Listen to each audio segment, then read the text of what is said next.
Good afternoon, it's Dave at All Things Important Reviews. Please smash the like button and please hit that subscribe button for more awesome watch content. I've got with me two kind of entry-level divers. I've got the Invicta Pro Diver. This is a 40mm model on my left. The actual reference is 26973. Obviously in the two-tone, fully solid bracelet. Both are actually quartz models. The Invicta is a 200-meter diver, and the Bulova is not really a diver, but it kind of marketed it as such. It's a 100-meter water resist, two-tone, fully solid bracelet, but this one is a 43mm watch, and this one is around 300 British pounds, brand new, whereas the Invicta you can get way below retail price. In fact, you can get the Bulova below retail price. But the Invicta, I believe, is at least 100 quid cheaper. When I do a little comparison here, so sizing wise, now they're not in competition with each other for size, obviously, because one's marketed for this. I would actually argue the Invicta, I would actually argue it is a unisex watch. It's that small, in my opinion. I'll start off with the sizing. So this is 40mm nominal, and it is a small supporting case, so it's only 40mm. It's about 11.3, 11.4mm thick, so very thin, quite thin.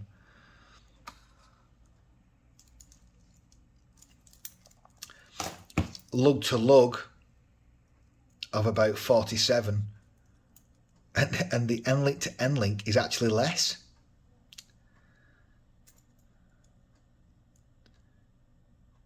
It's about 48mm lug to lug, and it's slightly less with the end link to end link. So yes, it does feel smaller on the wrist, absolutely,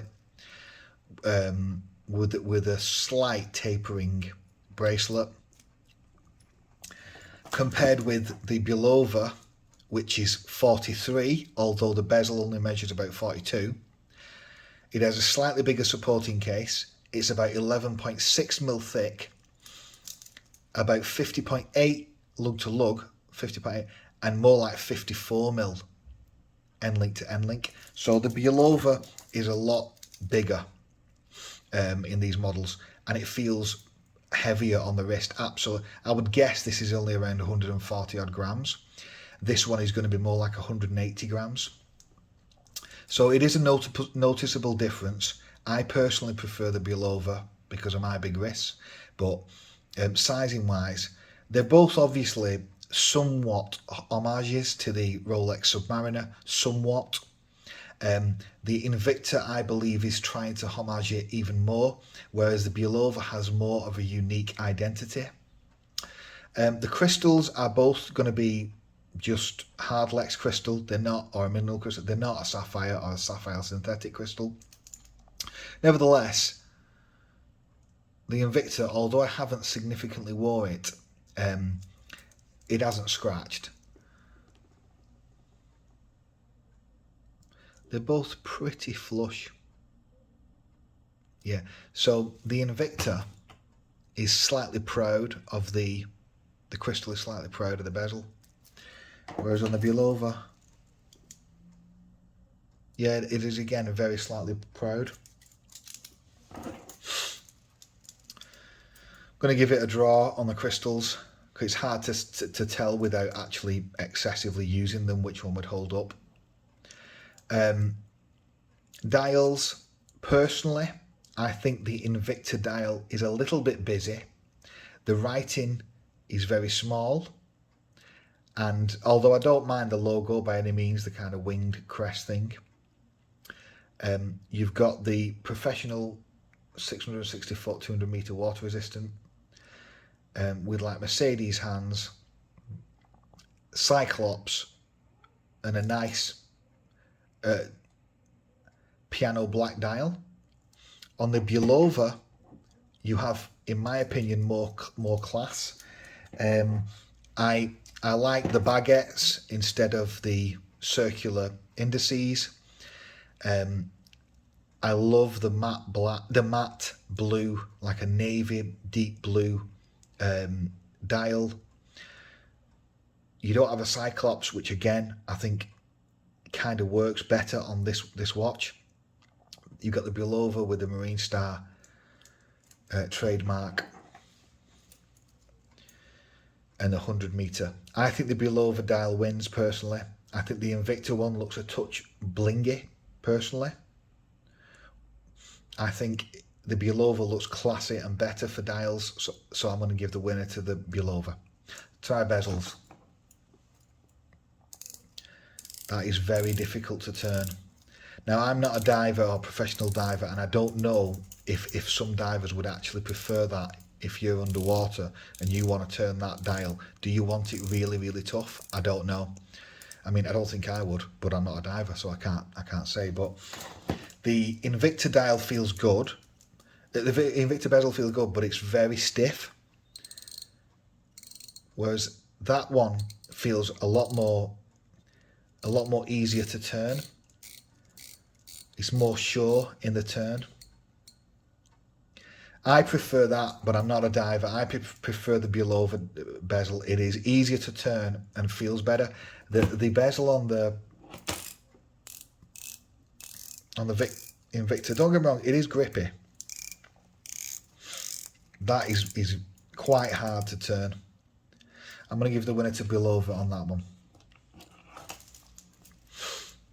Now, I can't show you the lume easily here, but I can confirm the lume on the Bulova is decent. It is good. The indices are all lit up and the hands. The Invicta lume is only medium. It is not super significant, the Invicta lume. I would say that the Bulova one is far better. I know I can't really show you this now because I've not got the UV light to do it, but the Bulova has better lume, definitely. Let's talk about case backs. Well, let's talk about crowns. They're both, unfortunately, they're both actually, oh, it is actually screw down. It is actually a screw down crown. So it is a quartz model, but it is a screw down crown, which is good on the Invicta, whereas on the Bulova it is not. The Bulova is just a standard crown. So I'm going to give the winner to the Invicta because they have got the additional water protection there with the screw down functionality.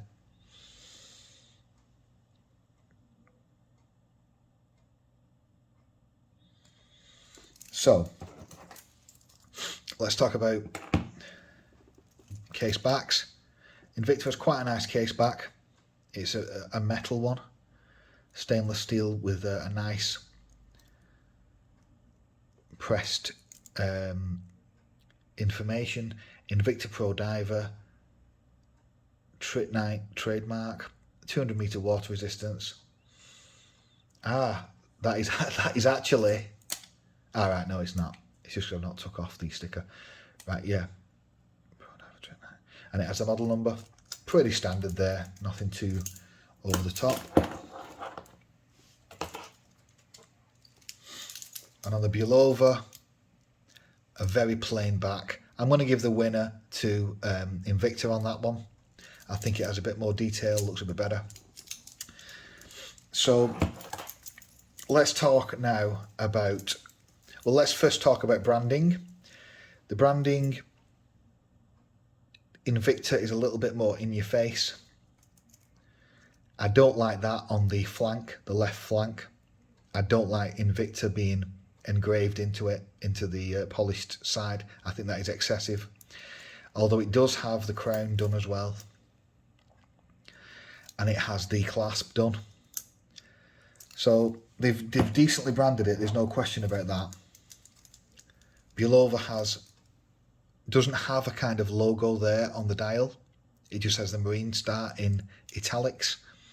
It has a logo there though on the crown, and it has a logo, the same logo on the clasp.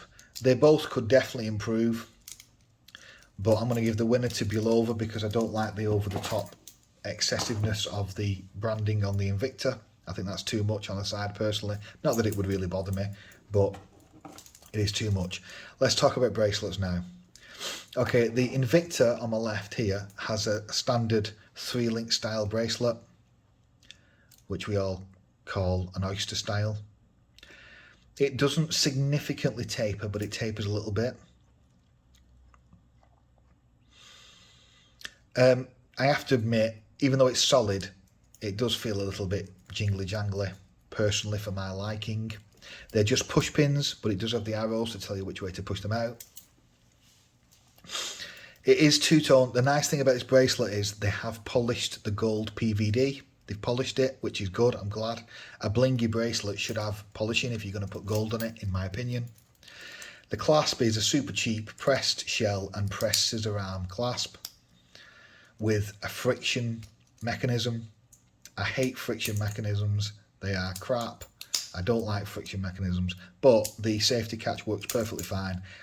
But look at that, super cheap. But it's a super cheap watch. And it's not bad. It's not bad. I'm being a little bit harsh there. It is not bad for what you pay for it, which you can pick up for less than 100 GBP. So that's the bracelet. It's not bad by any stretch of the imagination. Just show you as well how I have bracelets. I have the 6 o'clock side a lot shorter than the 12 o'clock side because I don't want the watch to hang off the wrist too much. Now this is compared to the Bulovas, which has a fatter bracelet. This is nominally, I believe, 21mm or 22mm. I think I measured about just under 22mm, and it only very slightly tapers to around 19 point something mil at the clasp, which is poor really. This should taper more, in my opinion. It should go down to about 18mm, but it doesn't on my unit. But anyway, this is a H-link bracelet, or I call them 2 links, but this is a H-link bracelet. Okay, again, push pins. The push pins work perfectly fine, and they're secure. And this comes onto, again, a deployant clasp with safety, with only 2 micro adjusts, I should say, that's quite poor, and a dive extension, which works okay, but again, it's all just pressed metal. The swing arms are super cheap pressed metal again, but to be fair, I've had watches with these for years, and they've not failed with these, even though it is super cheap metal, so it's not the end of the world, that, to be completely honest, but it's not ideal. The main problem with this bracelet is, number one, even though it's a small problem because it's still super comfortable, number one, the taper's not significant enough, and number two, it doesn't give you enough micro adjusts. Now, I've seen this bracelet online on other sellers' pictures, and some of them have three there, so it seems as though if you're just unlucky, you get only 2. So I will probably swap this with Bulova because I can't get the right setting. My perfect setting would be 1 more in. Now, this clasp on the Invicta, to their credit, you do get 4 micro adjusts. So which one do I prefer? Well, personally, I do actually prefer, because it feels better made, it feels heavier and better made, it doesn't feel as jangly. I prefer the Bulova's bracelet. I'll show you them on my wrist.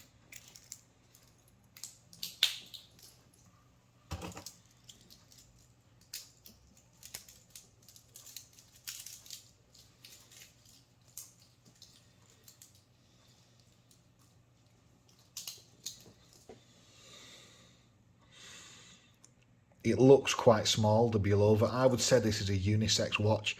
Because it's so small, I would say you could easily put this on a woman's wrist.